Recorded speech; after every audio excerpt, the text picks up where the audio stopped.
Hi everybody, Dan Illman, Matt Bernier. The DRF Bets Race of the day for Saturday is the Grade 3 Sham Stakes for 3-year-olds. And if you sign up to DRF Bets right now, you get a great offer. A $200 free bet, no deposit required. DRF.com/join. Please use the promo code FREEBET09. Let's take a look at this field. 3-year-olds perhaps beginning their route on the Triple Crown Trail, beginning in 2018, certainly. We got a big favorite. Bobby Baffert's got the 6, McKinzie. He's 3-5. He's going to take a world of beating, if we're being honest. I mean, this is a horse I understand. We all know what happened in the Los Alamitos Futurity. The bumping and banging down the lane. He's put up via disqualification to be a Grade 1 winner. Look, I think he's probably going to win, but I also have slight reservations. Is he as good as the figs would indicate? And we talked about it a little bit. This race, to me, is the most important thing about this race is it will go to show me anyway, is the Los Al Futurity a key race, positive or negative? Oh, that's a fair point to be sure. I mean, when this horse won his debut with a 99 Beyer speed figure, a lot of folks were thinking, well, this is the next great Baffert 3-year-old. And in the Los Al Futurity, I think some folks were disappointed that he finished second. He was, as you mentioned, placed first via disqualification, but it was his first race around 2 turns. It was only start number 2. He caught a good field. Yeah. The first place finisher was just the Breeders' Cup Juvenile runner-up, his stablemate Solomini, and he moved early with a wide move. This horse has still got a little bit of an attitude. He flashes his tail when you hit him, but Baffert's going to take the blinkers off. It's been a successful move in the past, and I think the Los Al Futurity is pretty good. So I think this drop in class is going to get McKinzie over the hump at an uninteresting mutual. He's supposed to win. He's 3-5 on the line. I wonder if he goes off at 1-5. I don't think he's 1-9. But he's way the horse to beat. Friends, you can access free formulator past performances for this race on the Race of the Day event page on DRF.com. We'll look at the rest of the field in post-position order, beginning with the number 1, My Boy Jack. Now, My Boy Jack's made his bones on the turf. He won the Zuma Beach 2 starts back, was not embarrassed at all in the Breeders' Cup Juvenile Turf, only beaten 3 lengths.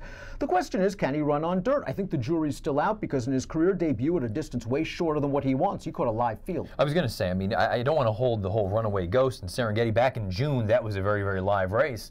There's a part of me, you know, his Breeders' Cup Juvenile Turf was much better than it looks on paper because he was about 5 wide the entire way, and he was in with a chance, and he just flattened out down the lane. I have no idea if dirt is going to work for him. If you think that things are going to heat up front, though, with a couple of stretch outs, he's going to be running on late. Lots of changes for the number 2 here. His happy. He's going to try 2 turns for the first time. He's getting blinkers for the first time. And the ultimate equipment change since his most recent start. And boy, he just didn't run in the Grade 3 Bob Hope last time out. Maybe we'll see a little bit more speed with blinkers, but he's hard to recommend. He's way up against it right now.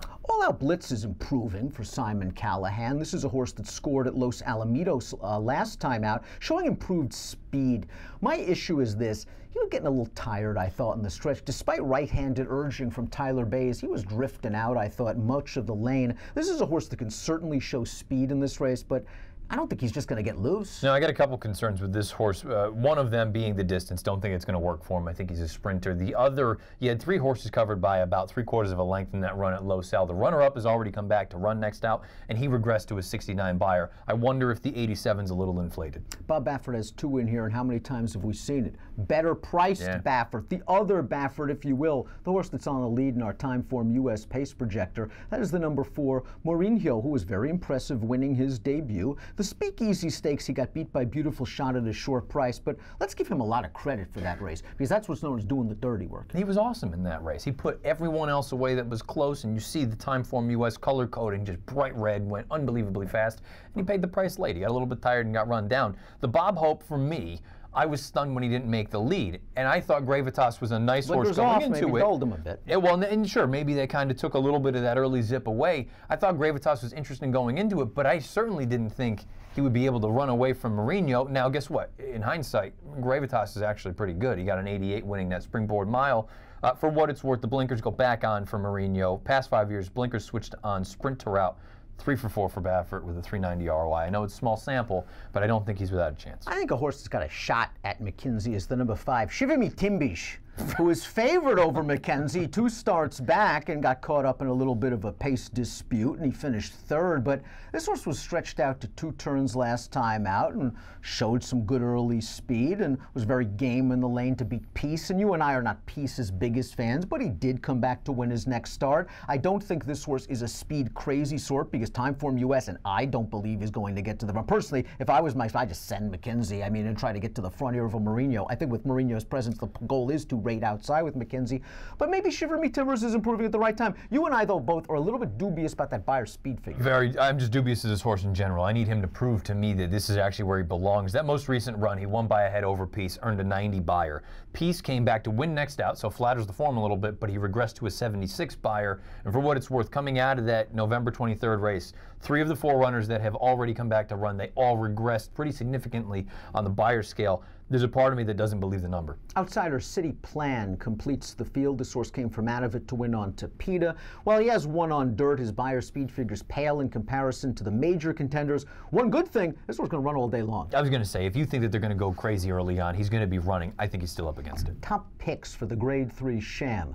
Chalk-eating weasel Dan Illman goes with McKinzie on top, 6-5-3-4. I'd lean on McKinzie. This race does kick off the pick 5. Maybe I would use the 5 as a deep backup. You're going with Mourinho, 4-1 on the line. Do you think you get a little more? Get greedy. I made him 4. I don't know that you get any more simply because it feels like he's the second choice, or maybe the horse just outside Shiver Me Timbers is. The thing about Mourinho, and again, you got to get a little bit creative here trying to make a case for him.